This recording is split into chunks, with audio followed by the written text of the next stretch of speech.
Yeah, no, I think that's important as well. Whatever you believe is one thing, but you go and teach people the wrong thing, that's when God will punish you the most. Because you own self confused now, you go and make other people confused. Yeah, that's I right. think that's the biggest thing that Jesus not happy. Yeah, yeah, I feel of God yeah. not happy. I Because yeah. you are warping the thoughts of others where I mean you yourself is confused, you have to sort it out first, but Yeah, if yeah. you go around teaching false teaching, right? I think that's when God Yeah. will punish more. Yeah, and I think it's quite. I think that's true, and I think that's actually quite telling. It's actually very telling that throughout the Gospels, Jesus has the most beef, not with people who are not with people who are sinners, right? He has very little beef with Zacchaeus. He just asked Zacchaeus to do justice back to the people whom you cheated of money. But other than that, he doesn't really scold him very much, right? Yeah, and he doesn't have much beef with the woman who is caught in adultery. He just says, "You've been caught in adultery. Don't do that. Go back. Don't do that again." Right? And he hangs out with tax collectors. He hangs out with people who honestly do wrong. But he's really angriest with people who should really know better. Right? That's who he is mad. That's who he gets into the most. He gets into the most heated arguments with them. He gets the angriest with them. He says the worst things about them, right? He just calls them, "You're a pit of snakes," right? "You're a bunch of people. You are serpents. You are vipers," right? "You are hypocrites. You are blind. Yeah, you are like blind guides." Like he has the worst things to say about them. Yeah. So, yeah, kind of. Yeah, no pressure over here or anything. Yeah, no pressure or anything. But but yeah. So, like like I've also said before, I'm definitely also still learning myself. So yeah, it's important that when you take some of these things I say, yeah, it's important to think for yourself definitely think for yourself as well. Yes. Yeah. Yeah.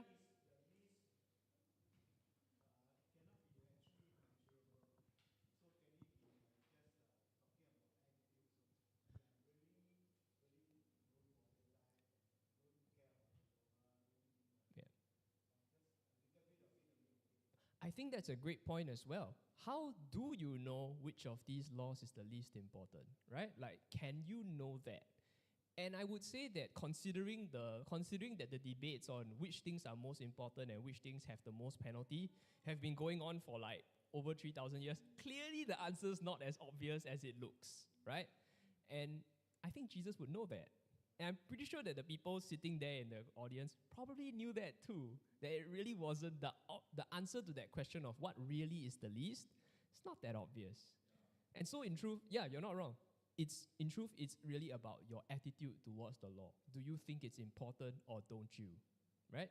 And Jesus is saying, I think it's very important, and I think there's value in it, and that we can go places with it. Yeah. So this is part 4. So, for example, but you see, Jesus is really not okay. It's important to know that as Christians, many of us were at least like raised in a Christian environment, or we spent a long time being Christians, and so as far as we know, Jesus is probably the Jewish preacher we know best, right? But Jesus is ultimately like a Jewish preacher in his time in the first century. He's probably the one we know best out of all of them. But in truth, Jesus, like when he appears, is really only one of many different movements about many different movements that are also asking the same questions. What do we do now? How do we apply the law nowadays? Yeah, you can think of Jesus as like at this time he's just starting his ministry. He's really only like one pastor out of like a whole bunch of other pastors who are all saying like, well, they're all basing, you can imagine it's just like how it is now, right? They're all basing it on more or less the same Bible, but they aren't saying exactly the same thing, right? It's not 100% correct. Like Pastor Tim will preach one thing, but if you go to the next church, maybe just downstairs, maybe it's like 99% the same, but it's going to be that 1% where you're like, like, that doesn't sound like what Pastor Tim was saying. You go downstairs again to the second floor, you go downstairs again to the second floor, you go like, that also sounds just a little bit different. And so people are naturally going to ask, Jesus, what makes you different, right? Because everybody knows there's going to be that 1% difference. And they're like, Jesus, how are you different? And what difference does that make, right? Jesus is saying, I want to follow the law very closely. People will naturally ask him, what about people like the Pharisees and the scribes? Don't they also want to follow the law very closely? And it's true, they do. Yeah, the thing is, the people who ask this question, or who would ask this question, have a point. In fact, the Pharisees were we know this because we know a surprising amount about the Pharisees, and we know surprisingly little about some of the other Jewish factions, mainly because the Pharisees, their tradition survives. So the Pharisee tradition eventually becomes the Masoretic tradition of Judaism, and the Masoretic tradition eventually becomes the current rabbinic tradition that we know today. So actually the Pharisee tradition is still alive. It's not actually gone. This is why we know more about what they did. So the Pharisee tradition, we only really know, like, for example, the Sadducee tradition based on how they oppose the Pharisees. We don't really have a lot of Sadducee writings. But we only know that, we know them through what we call, so in philosophy, we call this working from a negative, which means you don't actually have what the person said. You just have what the people who didn't like that person say about them. So you kind of work from there to kind of figure out what the person actually says. Like, for example, if one day all the recordings that have ever existed of like me saying all these things disappear, but somehow all of Joel's questions still exist, yeah, that's how people would guess what I said. They would basically look at Joel's questions and go like, what did this other guy Joel was responding to saying? Like, what was this guy probably saying? Yeah, so I'm just quickly explaining that because that's going to come up again later as well. But that's what we call working from a negative. Okay, so Jesus is being compared here to his closest rivals, the Pharisees. That's actually pretty normal because the Pharisees were the ones who actually took the priestly law, so like the law that was for priests, right? Not everybody. So if you look at the first 5 books, the priests, before they did their service, they need to wash their hands, they need to wash their hands, wash themselves, dress properly, put on some, oils and everything, and then you can go into the temple. The first part of the temple, you need to clean yourself some more before you go into the next part. If not, you die. But the Pharisees were like, we can take this and we can apply it to everybody else. Okay, but not in exactly the same way. They were not that unreasonable, okay? They were not that crazy. Also because they knew not everybody could afford to do all this kind of thing. Where got time, yeah? So they worked out like a more applicable way of doing it, right? Like there are various like washing things that the Jews still do nowadays for ceremonial purposes. This is from that tradition. And of course, people were asking, Jesus, how are you different from that? Like Jesus is like, how is your way different if both of you want to follow the law very closely? And Jesus' answer is that the difference that I have is in the way of doing right by other people. Like he's saying, remember we talked about righteousness, right? Righteousness is not just doing so-called work. Yeah, it's about how to be right with people as well, people and God. So he's saying that this is where our difference is going to be. So that's why he says, unless your desire to do righteousness, to do right by God and people surpasses that of the Pharisees and the scribes, you will certainly not enter the kingdom. Yep. So in some sense, Jesus can be interpreted as being even more strict. Like when people who hear this, they'll be like, you mean you're going to be even more strict than the Pharisees? Really? Because, everybody kind of knew what the Pharisees were on about, right? They kind of knew. And Jesus is like, we're going to be even more righteous than them. We're like, see me, you mean we're going to... What do you even mean? Yes. Mm.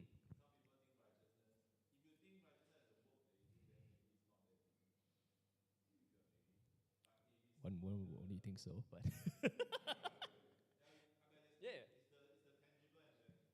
Yeah. So that's why people will definitely be thinking more stricter how, right? But in what way do you mean you're going to be stricter than them? But of course, course, as we will go on to see, Jesus' strictness doesn't really come from the number of rules or the number of practices you need to follow, but more about the focus on principle. Jesus is more focused on the principle behind these rules, but he is very strict about what that principle is, right? That principle actually often turns out to be a very, very high standard. Even though he's not saying there are all these practices you need to face, like, not really. But the place where he puts that principle is very high. That's what we'll find. Okay. Wow. Oh, we're actually getting close to the end here. That's good. That's nice. Cool. Okay. So, as we've gone through earlier, what's Jesus trying to do here? He's trying to defend his views from potential criticism, right? He's like saying, I'm a law-abiding Jew, just like everybody. I think the law is very important. I think there are ways that we can apply the law today that make sense to us. Like, even though this law is really old, there are ways we can apply this that will totally make sense. Don't worry. And so in many ways, he's also setting like people who care about the law at ease, right? Like, because people will be wondering, is this one of those crazy people who wants to like get rid of the law or whatever? And Jesus is like, no, don't worry. I'm on the team. I'm on team Torah. I'm on team Tanakh, right? I'm still on team Yahweh just like all of you. And in this sense, he's also like explaining what his platform is going to be. Like, as he moves on, we'll definitely see his platform is more principles first, principles before practice. That's definitely where he's from. And in this way, he distinguishes his view on the Torah from other people. And I think that's why this comes first, right? Instead of having Jesus fighting the other dudes, that even though he probably also did that, the stories of Jesus having conflict with other people comes after this, because you need this introduction to know, like, where's Jesus coming from when he's in conflict with these people. So that's why this is first. Regardless of whether chronologically Jesus had any other religious debates with anybody else, chronologically before this, maybe not. But the reason why this is first in the book is because this is the basis on which the people who read the book of Matthew were intended to understand the debates. Yep. Okay. So yeah, like I've been harping on the whole time, what Jesus is arguing for is not the discarding of the Torah, but a new view of the Torah that nonetheless remains respectful to its original spirit and principle. Okay. I think we can definitely see that, like, this whole idea of, like, Jesus clearly does think that some of the laws are more important than others, right? Like, for example, he says, love the Lord your God with all your heart and all your soul and all your mind, right? And love your neighbor as yourself. And he says, all the law and the prophets hang on these two commandments. Remember what we always said? Jesus' primary thing is the practice of righteousness. Love the Lord your God and love other people. He's calling for this radical love of God and radical love of other people as well. And we'll kind of see that in the later, we'll see that in the later parts. And of course, this is actually, as we will find, as we said earlier, the actual standard that you're expected to be at for this, you're expected to not necessarily succeed, but that's also because the bar ends up getting set really high. And he basically invites people who are, so essentially this whole section over here is an invitation for people to come. Let's like, this is my pitch. Now I'm gonna show you how I'm gonna make it work. And that's what we're gonna go over in our future sessions when Jesus gives various case studies. We're gonna start with the case study. So in session 7, we're gonna start with the case study of murder. We're gonna start big. We're gonna start with the Bible. We're gonna start with the law says, don't kill that other guy. Well, don't murder that other guy. They definitely. Let's just say that the ancient world was not really a place where you could get around without breaking a few. It's difficult to get around without breaking a few eggs. Even now, it's actually not that simple. Depending on where you live, it's actually not that easy nowadays either, right? So, well, the law was do not murder somebody. And Jesus is saying, and Jesus is going to ask, is that as high as our standard is going to go? Don't just kill somebody because you're mad at them, because you feel like it. It's like, is that going to be our standard? No, right? And Jesus is like, we can do better than that. We can do better than you are righteous if you don't kill somebody because you feel like it. Because that is a possible interpretation of murder, right? That's a possible interpretation. It's like, what does murder mean? The lowest possible bar is kill someone because you feel like it. And Jesus is like, that's too low. We can do better. Yeah, so that's going to be next session. Okay. Actually, this is actually the shortest one yet.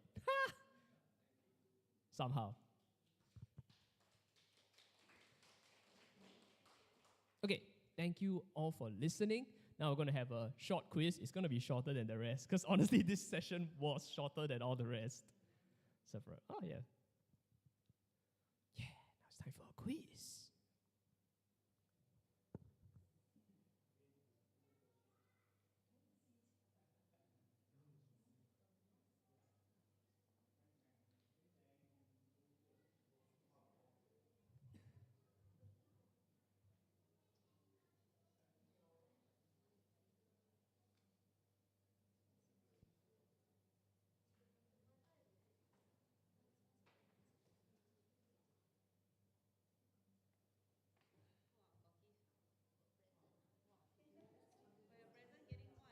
No lah. No lah. No lah, it's just the bag that's very grand. Yeah, I don't. Oh my god. Yeah, I don't have any. I don't actually have any exclusive deals with Docomo or anything. Oh, by the way, do you know what Docomo means? So Docomo is spelled with a C here, but actually this is a Japanese company. So actually it's Docomo. So it's Dokomo, and Docomo means anywhere, to be anywhere, like we can be anywhere. Yeah, Docomo. Docomo aru is like it can be anywhere, or Docomo iru is you can be anywhere, something like that.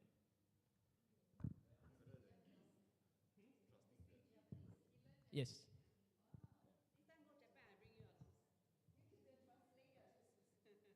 He studied Japanese in the university. 什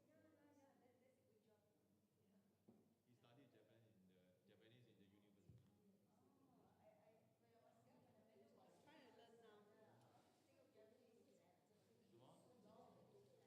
他在新加坡读。你的 WiFi 有 problem 啊？It's a bit slow. Just now I tried to use the Wi-Fi also cannot. Then I have to switch to data.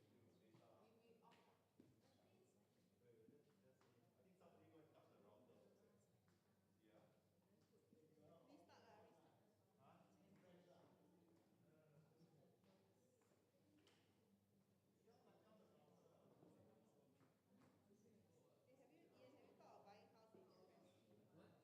ah? Huh?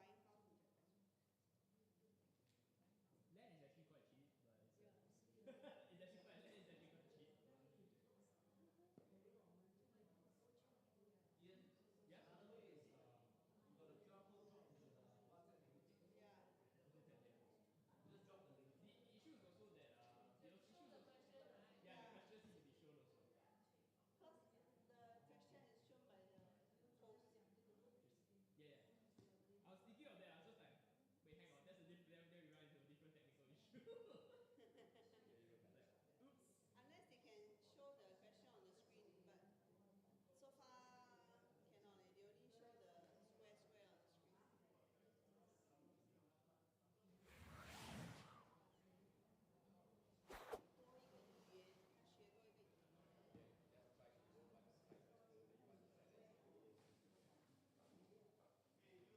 Like, oops.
Okay.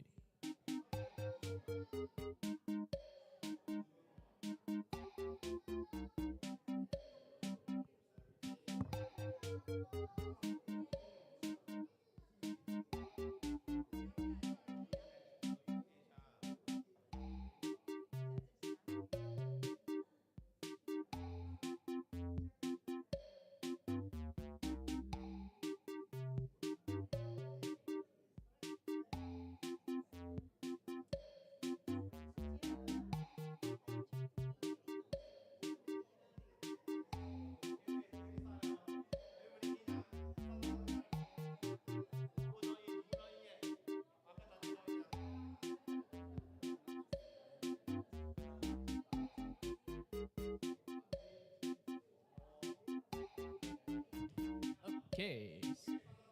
Okay. If everybody's here,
okay.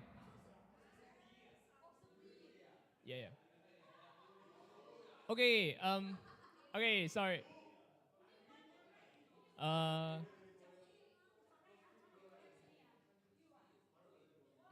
Okay. Okay. Anyway. Okay. All right. Right. Right. Okay. Come on. So. Okay. So there's yeah. Yeah. Yeah. Yeah. So so the station is best described. So essentially, I'm actually asking whether you think actually this is really asking whether you think both A and C are correct or whether you think neither of them is correct. So okay, Jesus is not asking people. There's a difference between respecting something and asking people to follow it word for word. And Jesus is clearly asking. Jesus is clearly trying to say that I think the Torah is important. That's why he says that even after the sky and the land are gone, this word will remain. He's saying that I think it's important, but I just don't think that we need to follow it word for word exactly. Okay? And so, C is Jesus is claiming that a reward can be gained from following the Torah. That's also true because he says, whoever follows these commands will be great in the kingdom of the skies. Okay, there's actually a bit of a funny question here, which is that some people definitely have asked, but aren't we supposed to do things for other people without expecting anything in return, right? And the question here is really the difference between expectation, like the difference between the ideal and reality. And let's be real here, Jesus grew up in a culture that was very big on honor and glory and shame versus shame, right? There is something in somebody has done. Nowadays, when somebody does something wrong, we don't somebody does something relatively minor wrong. We don't literally haul them up in front of everybody else and goes, here, look at the sinner, right? We don't do that, right? Like, you owe somebody $50. You don't literally throw them in jail. No, right? So, at least I hope not. Yeah, so things have changed quite a bit since then. Yeah, but we also do that. And actually, what Jesus is trying to say is that in practice, there's nothing particularly wrong with expecting a reward from God. Like, hoping for a reward from God, it's not necessarily a bad thing. But expecting every other human being to repay you equally, maybe that's a bit much. Right? Right. So in that sense, when Jesus is talking about not expecting a reward in return, it's mainly in the context of helping other people. Not everybody is going to have the resources to help you back in exactly the same way. And that's okay, because great is your reward in heaven. Yeah, so that's essentially what Jesus' attitude towards that is. Okay, next question. Sorry, started with a tricky one there.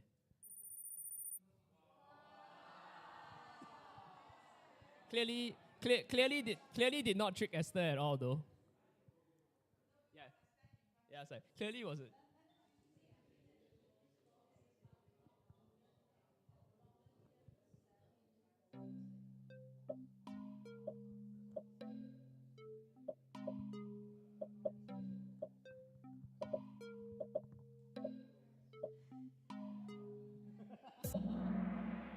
Okay, almost nobody got tripped up by this one. Hooray! Okay, so Jesus did think that they were old, but he didn't think they were useless.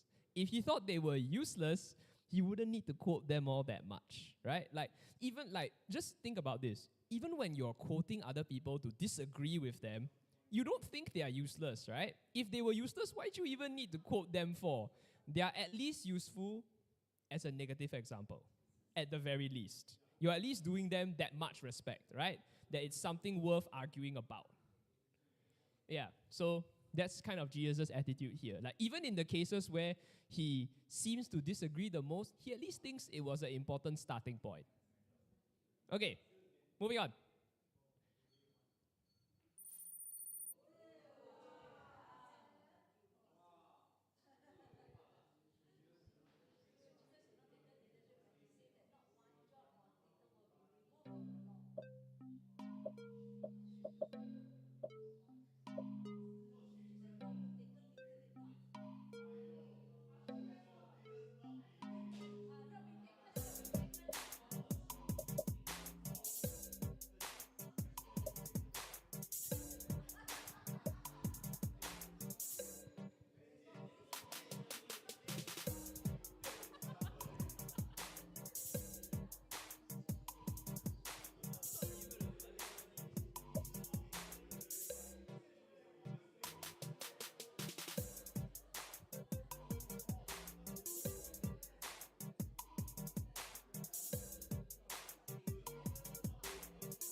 Okay, all right.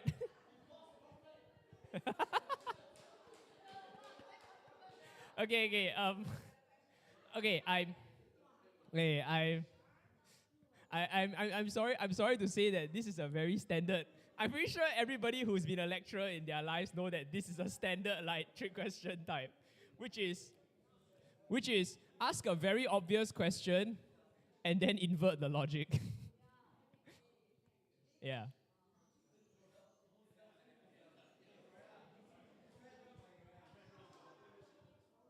So the question was, should Jesus not be taken literally? And that's actually true. Sorry, this is like a very standard like exam type question. The next time one of your kids makes a mistake on the exam, just know that you got owned by this too. Yeah, it's like the next time one of your kids comes back and got something like this wrong, know that it got you too one time. Clearly did not get to it though.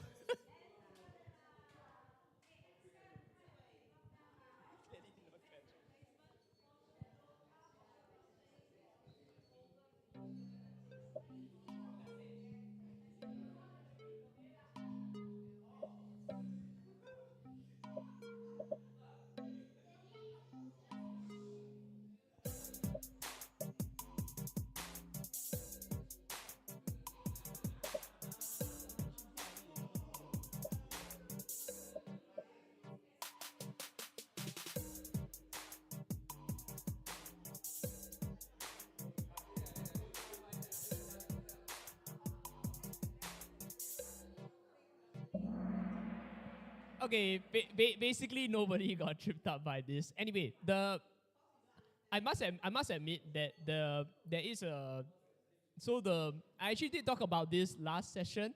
So foreshadowing was something I talked about last session, where it's the idea that you talk about something now, but you are kind of like narratively expecting something to happen later. Like you go, like for example in chapter 3, somebody goes, "It would be a shame if something happened to your dog." And then in chapter 10 the dog dies. And you're just like, wait a minute, didn't that person say in chapter 3 that it would be a shame if something happened to your dog? Yeah, something like that. Okay. 就是说妈咪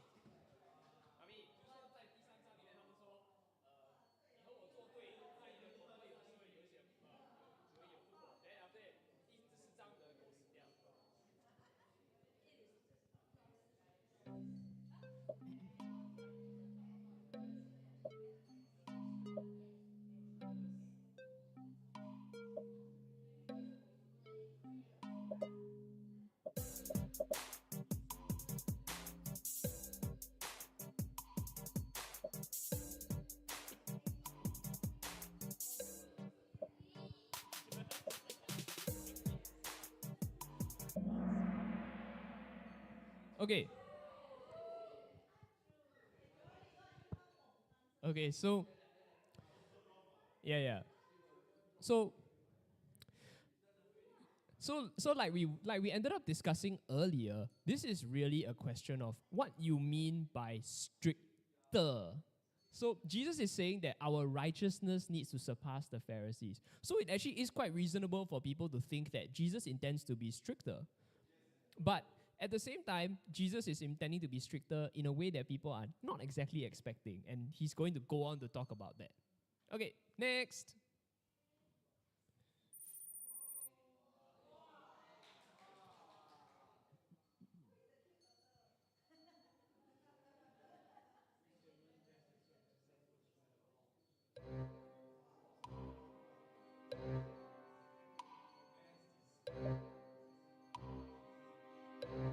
Okay, so it's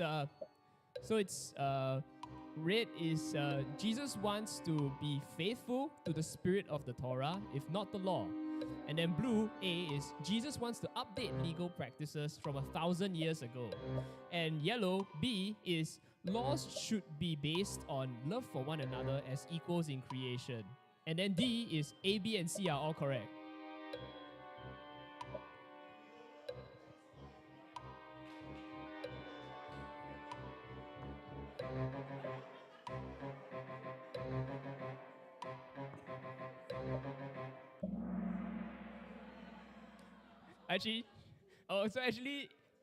Actually, that multiple choice practice is quite smart. If there's one option for all is correct. If you think more than one is correct, then the answer is always correct. Yeah, this is called exam answering technique. It works though. It absolutely works. Yeah, but yes, it is true that Jesus wants all three of these things to be so. Like he's going to go on to say, he's going to go on to apply the Torah. So he clearly agrees with the spirit of it, even if he thinks the interpretation's not the same. And of course, it is very old, and Jesus said, yeah, that's exactly why we need an update, right? Remember last session we said, why do we need a new team?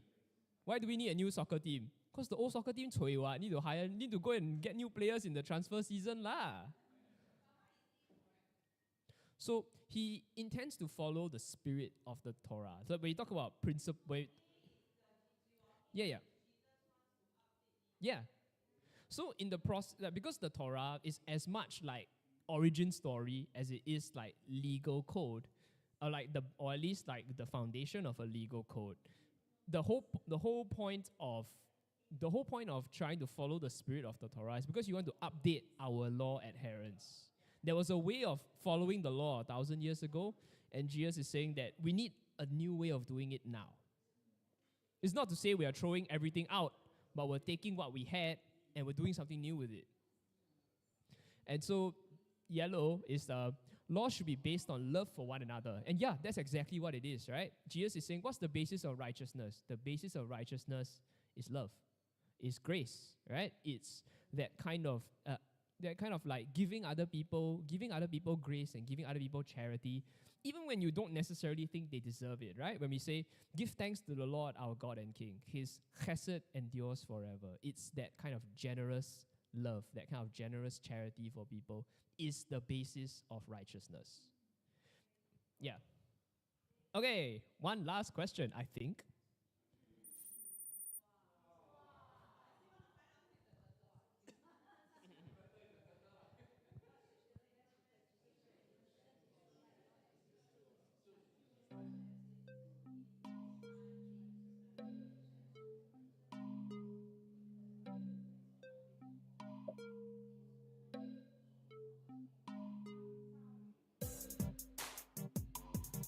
Okay, so red is the Jews tried to live by the law word for word in the past. And then blue is debates about laws are unproductive. Then yellow is while ancient, the Israelite laws point to something greater that's worth applying. And then green is that Jewish Israelite law had become influenced by Greek and Roman philosophies over time.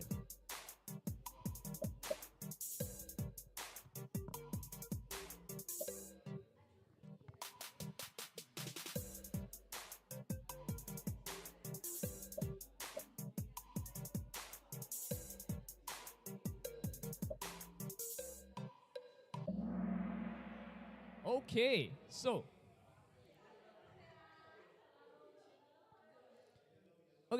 so all right.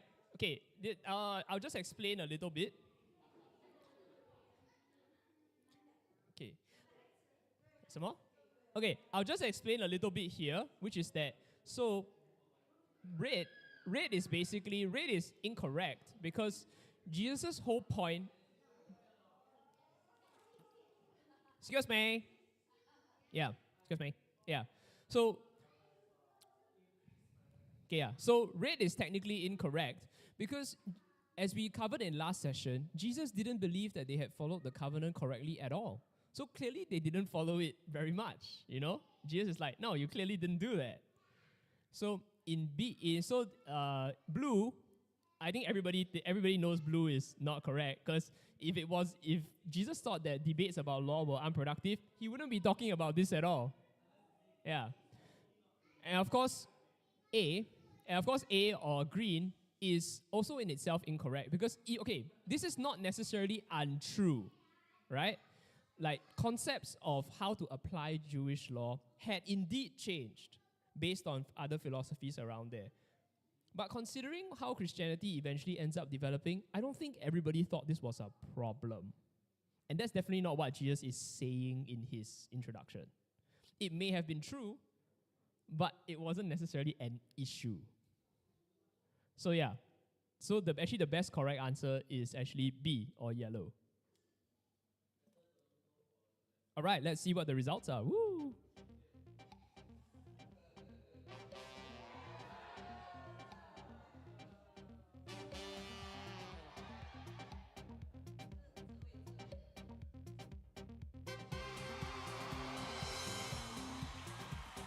Okay, so I more or less know who Handsome and Ziwei are. Who's the person in the middle? Oh, Turtle is Isabel. Oh, yeah. Okay, cool. All right. Yes. It's time to give people zip prizes. Woo! Yes. Ziwei. Yes. You guess the biggest one. Joel gets second biggest. Wait, hang on. Joel is yes. Ding ding ding. All right. Yeah. Yeah. And also yeah.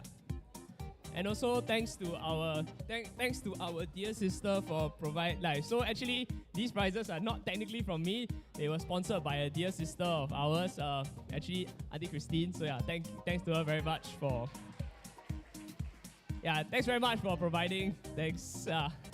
And thank you everybody for participating. Also, I need to fact check myself. I actually went to fact check myself real quick. I was actually wrong about something I said earlier, like just straight up factually incorrect. Okay, so when I was talking about the trial for a woman who's suspected for adultery, it's actually not from the book I said it was in. I mentioned Deuteronomy. It's actually from the book of Numbers. Sorry, I was incorrect about that. Yeah, quick, I just went to fact check myself. I'm like, I said that, and then 5 minutes later, I was like, that doesn't sound correct. And I was like, never mind, let me go and check. Yeah, so it's actually from the book of Numbers. Sorry.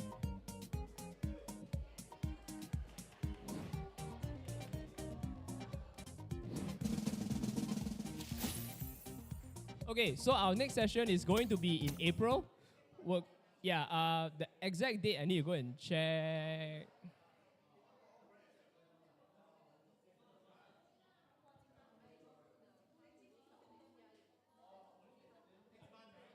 Yeah, it's next month. Yeah. Hang on.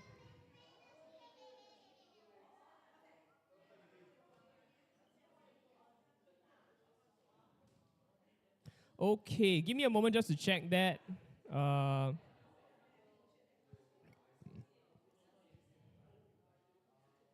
Okay, so actually, Joel, Sunday Bible study is 6th of April, is it? Okay. So the next Bible study is actually in 2 weeks on the 6th of April. Yeah. Also, can we all guys, can we close in prayer real quick? Hello. Yeah. Yes. Let's just quickly close in prayer. Let's close this time of Bible study. We'd like to thank God for this time that we have had together. I hope that everyone has learned well, and I also pray that everybody will be able to take these things back and think on them and reflect on how we can live out this radical charity, live out this radical application of law and of righteousness that Jesus has desired for his followers. We pray all this in Jesus' name. Amen. Yes. Yeah. Okay. Also, if anybody was interested, there is actually technically one minor fact check as well, like just one very minor one, which is that like the potion that the woman was asked to drink during this thing called the trial of bitter waters was made like of ashes, of dirt, some of her hair, and like a couple of other things. So while it wasn't necessarily like it wasn't gonna kill you, it probably wasn't the best thing to drink either. So like poisonous is only like poison. Yeah, it's kind of like that. Yeah. But it definitely wasn't very healthy to drink either. But it's like RNG. If you die, even though you're like not in the wrong, say adulterous. The Chinese, the Taoist Buddhism, when they do pray, they also burn the Yeah. It's not yellow paper. I think.